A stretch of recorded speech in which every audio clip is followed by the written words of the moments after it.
Welcome to the Overcomers Overcoming podcast series, where we profile those who are either overcoming or have overcome a life topic. The purpose of this series is to help impress on others that there are multiple solutions to anything that a person is going through. We also want to let people know that they are not the only ones that are going through whatever challenge it is that they are having to endure at the moment. And if the situation you're going through is as a result of a decision you made, we want to help people with critical thinking to determine a better solution to make an informed decision so that they don't have to go through and encounter life challenges. I'm Ron Cooper, founder of the Cooper Culture. I'm with my wife and business partner, Marty. The Cooper Culture is sponsoring this podcast series. Today, we feature again Corey Green for the fourth episode, where he explains the book that he has written, Karate Wise, that is available at Barnes & Noble and Amazon. But he explains in this, in the book, but then he also explains in this podcast how he works with people with special needs. Marty, what were some of the thoughts you had that our listeners can... My thought was, as he was speaking, I really appreciate how he spoke to his passion for helping children with special needs. It doesn't matter what special needs they have, he is passionate about helping them. And the program that he has set up that helps them. And it also is a help to the parents. He can talk to the parents about the special needs and how to handle it. Corey Green will tell you during the podcast, and we'll emphasize as well, that he is not a board-certified medical clinician, but rather he has life experience. He has overcome many things in his past, and he has an innate sense of how to identify people with special needs, but he also has a holistic approach to help people overcome and cope with the autistic and sometimes ADHD. And he goes through a variation of challenges that special needs people have. So listen along with us to determine what his process is and how we can help those who have special needs without labeling or stigmatizing those with whom you're speaking.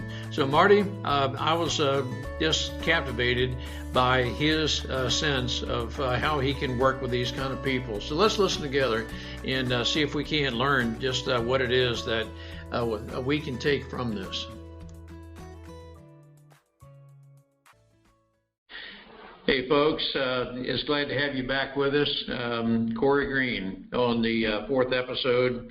Corey, you have very aptly expressed a lot of things that you have overcome in life, a divorce at early age, and just not knowing exactly where you fit in and so forth. And you've overcome all of that past, and you are developing what it seems to be a very productive, use the term forward-leaning business, and karate seems to be your passion and purpose. And you have, as I understand it, Corey, written a book in Karate Kid, and if I understand correctly, that's been 10 years in the making. Have I summarized correctly?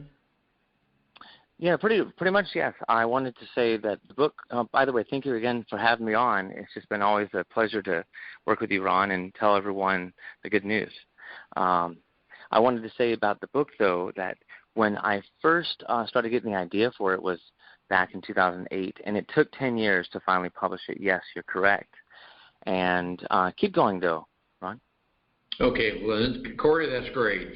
You have a passion, if I'm assimilating your life correctly, for kids. It seems like that is a primary focus, maybe not exclusive, but within that, you have a very niche talent to identify and help a person cope with autism. Is that correct?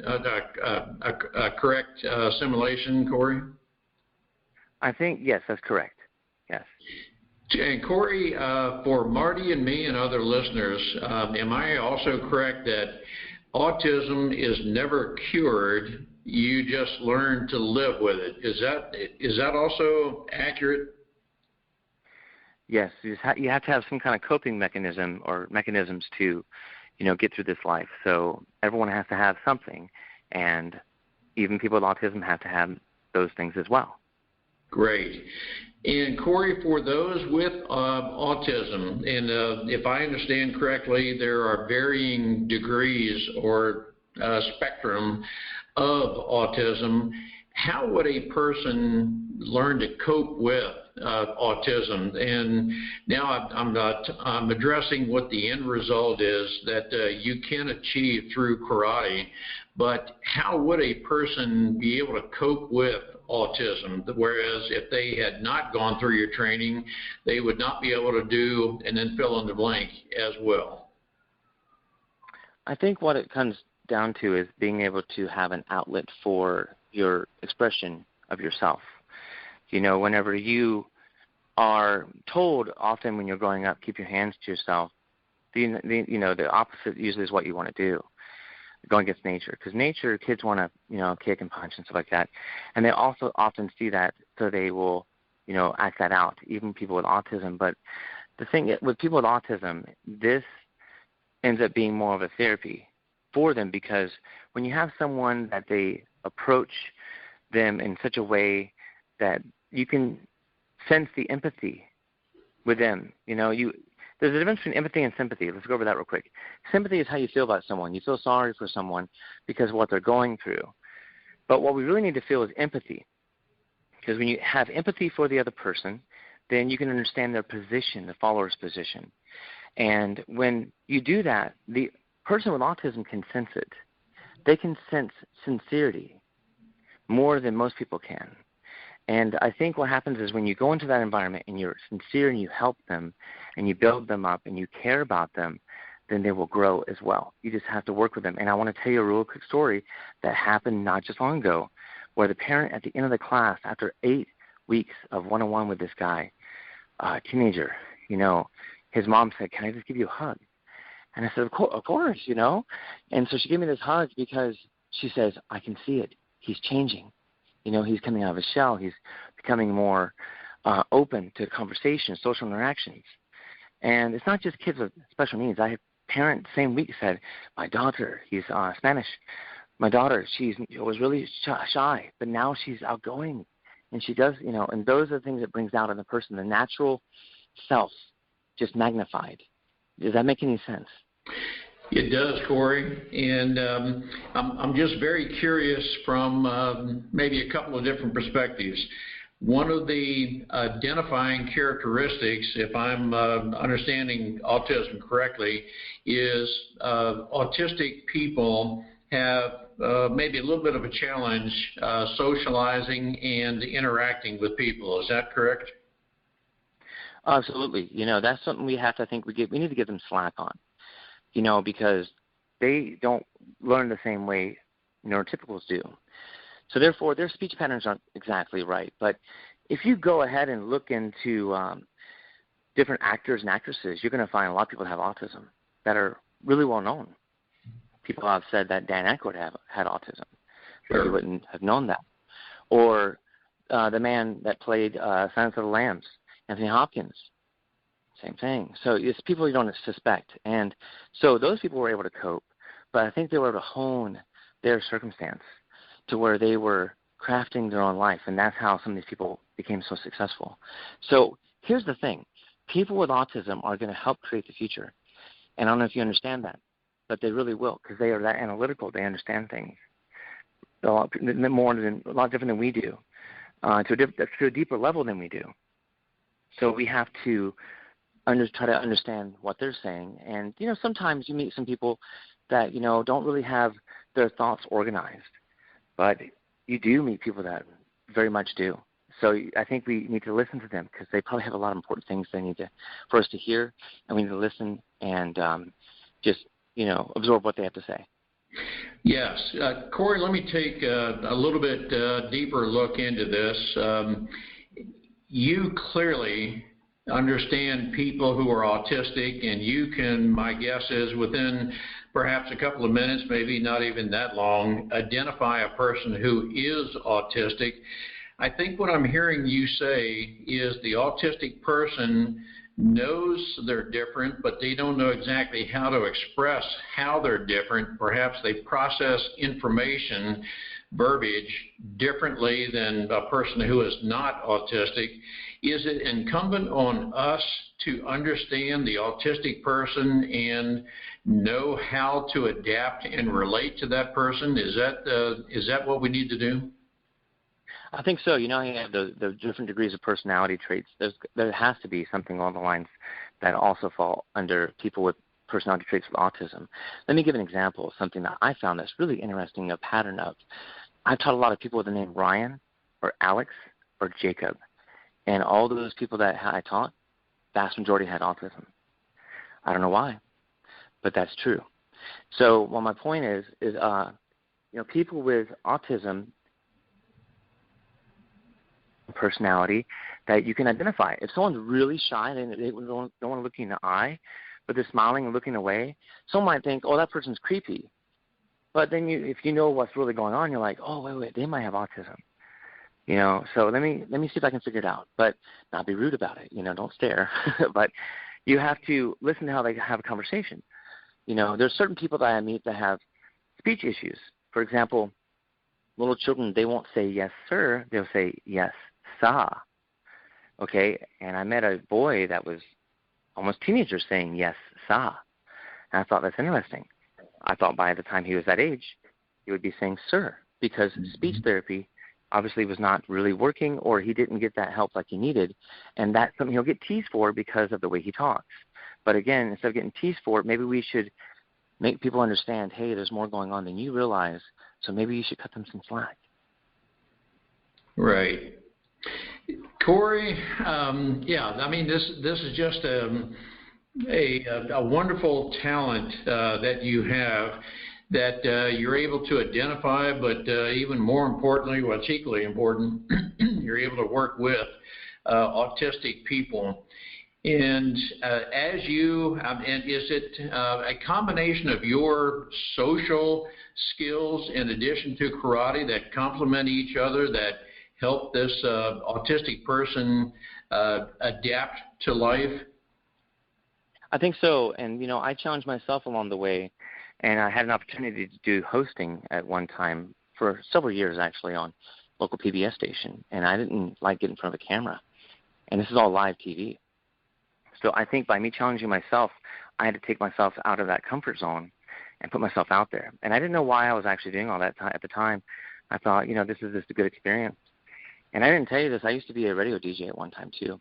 So I'm not really afraid anymore to get out there and say what I want to say and speak what the truth is. Because people need to hear that truth. You know what I'm saying? Sure. So, but I think what people also need to know about me is the vast amount of people I can teach. So I'm going to go through a list real quick.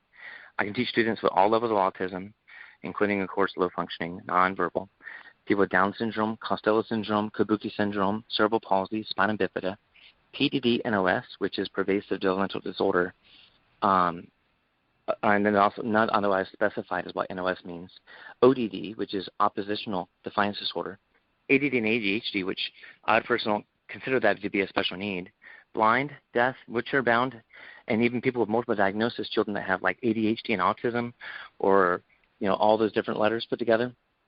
So it just depends on each child, but I have to know those things so I know who I'm dealing with. And when you teach enough of those people, you start seeing, those characteristics start to come out. So it's, when people say, well, I only have one child, with autism, I only work with my own child. Well, the people that work with children see it a lot more often than the parents do. But I think if parents understood what we see, then that way they would be able to identify those identifiers. Here's something else that is not talked about that's very important that people need to know with infants. When they're 6 months old, there's this test that I learned about, and everyone needs to know about this test. So this is the perfect time to tell you is right now. So to find out if your child might have autism, not if they do, but if they might, when they're laying on their back and they're 6 months old, if you gently grab their arms and you pull them up like you normally would any baby, if their head falls back and they're not able to support their head, then that means the neck muscles haven't developed yet. And there was a study they found that there's a big indicator right there that your child might have autism. Because if you notice the people that have Asperger's, their head's a little bit bigger than their body for a while. Then they have to grow into their head, if that makes any sense. So I hope that gives some insight and some ideas for people to do in the future if they have a child or if they have one right now, just to do a little test.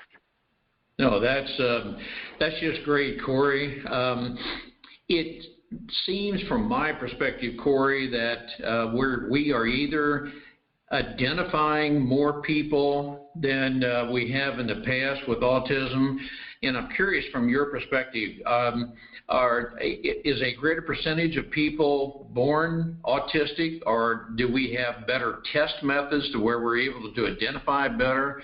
Can you give us some insight into what that is? I don't, I try to figure out the solution. I always try to be open-minded about the problem and how it all started. And it's hard to pinpoint exactly where the truth lies on how it happens. I've heard a variety of different ideas on how people have autism. Mm-hmm. However, from my experience and the people that I have in my own facility, my own place gives a good idea of what we're experiencing in society. And so I honestly believe we're seeing a lot more of it. And it's because it's happening more often. So again, the rate used to be like 160 in 2006, and by 2015 it was down to 160. So we're definitely increasing this amount. But on another scale, which people are not really paying attention to, I think is the children that don't have special needs, that are ages 4, 5, 6, 7, 8. How are their behaviors? How are they acting? How is their coordination? How's their balance? Can they do push-ups yet, at 6 and 7 or 5? And if you don't do it with your child, they're not going to be able to do it. You have to teach them how to do a push-up. And there's ways you can do it. You have to build up their muscles because they're not really getting that exercise at all. And exercise is part of development and helps them be able to focus better in school. So you have to do all these things in order to provide the best environment for your child so then they can have a healthy lifestyle and they can get as far as they can in life. So by not letting your kid or doing these things with your child, I don't think they're doing a disservice. You've got to help your child in these basic things. Sure. Corey, let me try to walk through a progressive awareness. I'm going to use that term. What Marty and I and a lot of the listeners would like to know is what is you've already identified some ways to identify autism. How do we let the person know that they are autistic, or do we? Marty and I want to be very careful not to label anybody or put a stigma on them. Is it, from your experience, is it appropriate to just let a person know that you are autistic, or is that something you want a term you want to stay away from, but yet be able to treat what you're diagnosing? Okay, so I have to make sure I cover all my, cross all my T's and dot all my I's here, because this is a very important question you asked. And the first thing I have to state is I'm not a doctor. I can't make that claim. I can never tell anyone what I think they have, because that means I'm diagnosing them. And even though I have a big hunch, I don't have the certificate to say other. So what has to happen is the conversation, if I know that a child might have something going on, I'll just say it like that. I think there might be something going on. You want to get it checked out. And then they go, well, what do you think? Well, let me just say this. When I make a loud sound or a clap, your child covers their ears. Or they like to fidget a lot with their hands. Or they, there's a lot of little things that you can look for people with autism that's been studied. And so you look for those things. And sometimes in class, I'll do that on purpose. I'll make a big yell, like, ah, and see what happens. And if I see some people cover their ears really quickly, that can be an identifier of who has autism in a way. Not always, but it can be. So I look for things to give me clues to figure out who has something going on if they're not telling me. So it's not just, I have a keen sense to figure it out really quickly, but most people won't be able to figure out those subtleties. Let me tell you something about Ryan Rogers. He's at the point now where people didn't know he has autism. They don't understand that he's on the U.S. karate team, on the para team. People are trying to figure that out now. And they're like, wow, so he has autism. He's on the U.S. para karate team. And I told Ryan, I go, Ryan, he's starting to finally figure out the elite level where we've been trying to get to, the regular neurotypical person. He's getting to that point. I go, Ryan, you might get to the point, not trying to sound overconfident here, but what if he gets to the point where people don't think he has a special need because he moves really well? And that would be wonderful, because that's what we're trying to do. And that's the ultimate goal. Great. And I'm just going to emphasize for the sake of the listeners that you are not a medically qualified doctor. So you have an intuitive sense, and while you're not medically certified or qualified to diagnose, you do have an intuitive sense. And so, Corey, I'm curious that as you work with those with autism, and you've just identified two aspects of two identifying characteristics: loudness, noise, and a lesser ability to interrelate well with people. When you have had the opportunity to work with autistic people, how would you describe their social interaction abilities? Are they able to cope with noise better? What is the end result that, and almost the best you can expect from your treatments? I think when you have a kids that are neurotypical and you put them in one group, you'll have a range of how they're going to behave. And then you do the same thing with autistic people. Now, there's this one kid in my old location that when the sunlight was coming in, he looked at all the shadows. Okay, he'd follow the shadows on the floor. And it was interesting because I never thought about the shadows or the light coming in or the sound of the fire truck going by or the rain on the roof that makes it really loud, that makes it really hard for them to hear. So all those different circumstances is how much keen they are into the noise. Even little kids do that too, but it's a little more deeper than that. So what I have to do is I have to be able to gain their attention to such a degree to where there's no outside distractions. Another thing I want to tell you is mirrors. Mirrors are a distraction. They don't always help. And oftentimes when these kids work with you, they'll look at themselves in the mirror because they keep watching themselves. And they're probably listening to you, but they're watching the mirror.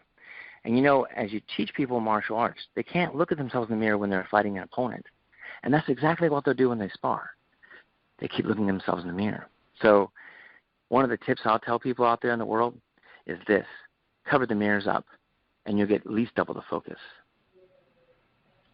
So is it characteristic of an autistic person, they're easily distracted? I've always thought of that as ADHD, or are there a lot of overlapping characteristics between autism and ADHD? There is, actually, because the behavior is what ADHD has. You have to deal with the behavior, but also they have a lot of hyperactivity. But then you have people that have autism that are more sensitive. So I can use these methods, what I call level 2 of Karate Wise, which we haven't talked about level 1 yet. I haven't even talked about the book. But in level 1, it's the information where it's easy to learn. But level 2, I use these methods in order to get the children to cooperate. And these methods are secret methods to a point, Ron and Marty, that, let me just say this, I've had people text me, email me, come by, physically try to watch more than at least a couple times and try to infiltrate how I'm doing it. No joke. And I have to deal with that because you have to protect what you know is your purpose. But what I can do is I can use these methods and I can get instant results because I can tell defiance in 10 seconds or less in a kid because of what I'm using to get them to stay on task. But that's what my point is. When you take these children and they have different special needs and you use the same method and it works on all of them, it's simple. And that's what you want, something that will work on everybody. And if it doesn't work for whatever reason, it's not on you. It's on the kid because the kid is not wanting to follow directions. Then you can identify behavior. So if behavior is the issue, you fix the behavior. When the behavior is fixed, then they can start learning. But if behavior is the problem, it's really hard for them to focus. If a kid is not calm, they can't balance well. So there has to be the correlation of all these little things put together in order to have the desired result that you want to see. Corey, I'm very curious about the person with autism, ADHD, or anything like that. Is there a point that these people can be honest enough with you once they sense that there's a good relationship to say something to the effect, there's something different and wrong about me, I need help, or is that not even a term that they would use? Well, I'll just tell you like this. I'm like a 1980s sensei in a way. So if I have a kid that has ADHD and tells me that the reason why, let's say they're like 10 or 11 years old, or even 13, if they tell me the reason why I can't focus today is because I don't have my medication, well, then I'm going to tell that kid, don't ever tell me that again, because you need to be able to know how to be able to focus and concentrate without that, so we have to deal with it, because those things, people think medication is where it's at.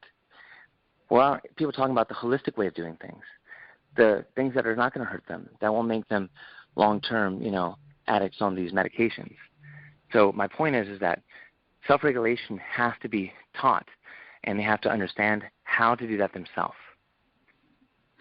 Corey, here's what I think is an extremely important aspect of your treatment method. And I don't want to divulge any trade secrets, but I think what you just said is everything about karate is a holistic treatment. You know it to work. And would you go so far as to say that any special needs child could learn how to cope with their situation without medication? Absolutely. I've seen it happen. I've seen people able to get off medications from different things that they were going through, and just because they were able to cope with things better. I've seen it with my own eyes over and over again. Sometimes it takes maturity. Sometimes when the child gets 13, 14, 15, then they're out of that phase, and then there's a different phase the parents have to face. And sometimes that's when I get the students to come into my school, and that's happening a lot more lately. However, let me tell you this. It's very important that you don't have just an all special needs dojo, because then you have no regular neurotypical examples to look and learn from. So I think the magical number is 70-30. 70%, neurotypical, 30% special needs. It's manageable. Right now, I think I'm about half and half. And people don't even know. When they come in, they have no idea who has special needs unless they're really paying attention. And that's the way I like it, because everyone feels inclusive, and this school is becoming more exclusive because of what we're doing. Great. Corey, tell us a little bit more about your book. I'm guessing that you have incorporated a lot of your stories, perhaps pictures, and I want to be careful again not to give away any trade secrets. But okay. Your book, I'm going to guess, is a major success story. Well, it is something that was a hurdle that I didn't know was going to be the mountain I had to go over, basically. The hardest part was laying it out and understanding how to do laying out of a book. And I had to do it. I tried it over and over again, and I had a computer fail. All these different things happened. But I was still able to make it all come together. Anyways, after all that, what this comes down to is basically it's a technical guide to teaching self-defense. And students that read this book will learn, stances, blocks. In the second book, I'm going to make the stances and blocks and katas and stuff like that, the things that people also know they see on TV. I'm just doing the katas. But partner stretches, 7 secret special stretches, more self-defense techniques. But in the first book, basically it starts off with simple things like what are people saying about us? There's stories in the beginning, testimonials, if you want to call it that, how to tie the karate belt, teaching people how to bow correctly. Everything starts and ends with a bow in karate. And then it lays out the formal procedures in karate, such as seiza, which is the time to calm the mind and the body. It's the first thing you have to do before you train. It's good to do after you train to reflect on what you learned. So when we do seiza, we tell the students to calm their mind and calm their body, to not think about any distracting thoughts.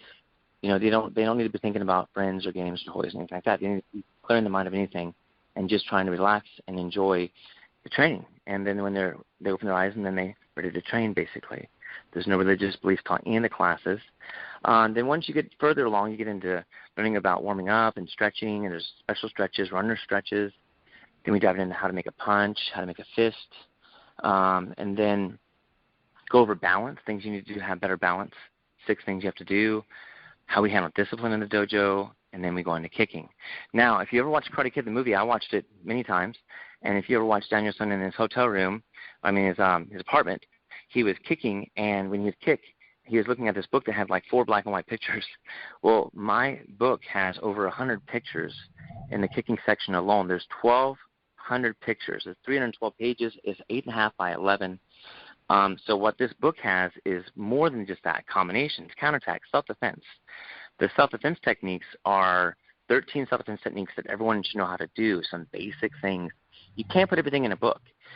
But what I did with this book, on top of what I just told you, is I added red and blue framed pictures, and there's red and blue text in boxes. And the red portion is what you learn. You just read the book and you learn everything that's in the red. And then you go back once you figure it all out, and you read the blue. And the blue is the teaching portion, to learn how to teach. And then once you do all that, you can have your own classes, because it makes the average person an instructor of that information in the book. But every dojo will also have the same access, same information for the time being. So Karate-wise, in a nutshell, is a reference manual. Now, self-defense-wise, we have had people use some of those moves in the book in real life. We had a man that had to save his family's life, his wife, his father, and his son. And I have a video I've already made on it. I can send it to you, and it talks about him defending himself with his bare hands, even though the attackers had a machete and one had a bat. And he only had trained with me for 6 weeks.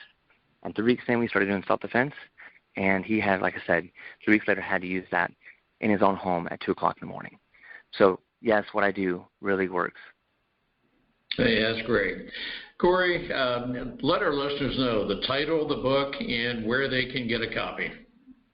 Yes, sir. It's called Karate Wise, A Technical Guide to Teaching Self-Defense. It's at Barnes & Noble and also at AmazonBooks.com. Great. Corey, for those who elect to work with you, karate, and you're helping them through, they are helping the coping skills, if I've termed that correctly, with their various special needs. Does a person with special needs have to continue, or should they continue these coping skills for the rest of their life, or is this something they can learn coping skills early on and they've got it, they've graduated, so to speak? Help us along with that process. Absolutely. You can do karate because you don't jump around all the time. You're really on the ground a lot. You can do karate for 90 years. So it can be a lifelong exercise. There's people that do the stretches that we teach on the beaches in Okinawa. Hundreds of people that are over 100 years old. We're doing almost the same stuff. Okay, so this is something that's going to benefit someone for a lifetime. Once they learn enough information, if they earn black belt, that's great. Ryan Rogers is the first guy to do that. By the way, we never got into his historical accomplishments, which is over 10. And people need to know he is a referee and a judge, too. And he's done a lot of amazing things. And people need to know his significance in this world and how he changed martial arts for people with special needs, especially autism, and broke the ceiling in a lot of ways. And he's a role model for a lot of kids. So he's able to cope, and so is Brennan Earnshaw, who actually was married in my dojo. Is there on CNN News. And he graduated high school, and they said he couldn't read and write. And so CNN News already shows what happened in the past and what he's able to do. And his boy's about 3 years old, and about a year and a half after he was married in my dojo. So people feel that strongly about what we do, to where once you're part of our family, like it should be, you're always part of the family. And I think people need families like what we try to provide. That's great, Corey. You have perfected the art, the intuitive ability with yourself of identifying people with special needs, but then helping them to cope with those special needs and to maybe the term is function as best that they can with that. Corey, as our listeners listen to episodes 1, 2, and 3, they can get a greater appreciation of just how you have overcome earlier life challenges and you have, I think it was episode 3, where you talked about developing your life purpose. It seems pretty clear to us that you have you've developed this life purpose and passion to work with autistic children. I know you've been profiled on CNN and local venues, that you've got a very good thing going for you, and I'm sure those who have the special needs children are benefiting from what you have done. You've got just a fabulous talent set that many people can benefit from. Thank you so much, Ron. I want to tell you something else that's very important that we didn't get to that I'll briefly glaze over. So level 1 of Karate Wise is the textbook. Level 2 of Karate Wise is these methods I've been using that are primitive. The reason why I say that is because level 3, we're building something with the university for several years now that's going to be built for the medical field using technology, which will also benefit people with special needs with and without. But my point is that we're taking it much further than people realize. In fact, we have the capabilities right now to film students doing kata, send it to the university, and have it put into virtual reality so people can practice in virtual reality. We're thinking that far ahead. There's also 2 more levels above that, but those are only attainable if I'm successful in these other ventures. So the franchising out is the second level that I talked about in the other podcast. But I want to make sure that it's clear people know that we do have something much bigger in the works. We don't show everything at once, but eventually we'll show you, and you won't find what we do on YouTube or Shark Tank because it's too easily duplicatable. Now you know. Yep. No, that's great, Corey. Clearly, you are a work in progress. You are advancing your business, which has a focus on advancing people, and you're lovely to say that you are a success story in and of yourself, but I know your focus is on people. I'll close out by encouraging our listeners to get a copy of Karate Wise, available on Amazon or through Barnes & Noble. And again, Corey, you're a success story. You've helped a lot of people to be able to, I think, feel more comfortable with themselves through your coping skills. So our sincere congratulations to you, and we know perhaps the best is yet to come, quite truly. Thank you so much. I'm just glad to share the good news, like I said, and nothing was scripted. We did all this off the cuff, and I'm glad that we did it the way we did it, because I wanted to express everything I tell you from my heart and from my mind and from every bit of me, because people need to hear that. They need to hear that transparency, that realism, and it can't get more real than what I'm doing. And I want people to be successful at doing what I do and help people, because that's what we need to do to make this world a better place. Help others help themselves. That's great. Corey, you are clearly speaking from the heart, and that's what we love to hear. Corey, I have really enjoyed this wealth of information. I just pray that more people will hear about this, that this will grow, because there are so many people in this world that need this type of help, and students or children that are going through this, that need understanding from adults and help from adults. That's right. And the more people we can help, the more people understand how people are, then it won't be such a stigma anymore. People will be able to see the identifiers. It's just education, I believe. Corey, we totally agree with you. And the more we're able to interact with people like you, we will learn just what it is we're dealing with, and then in turn learn to cope with those to help them through whatever it is they're going through. Yes, sir.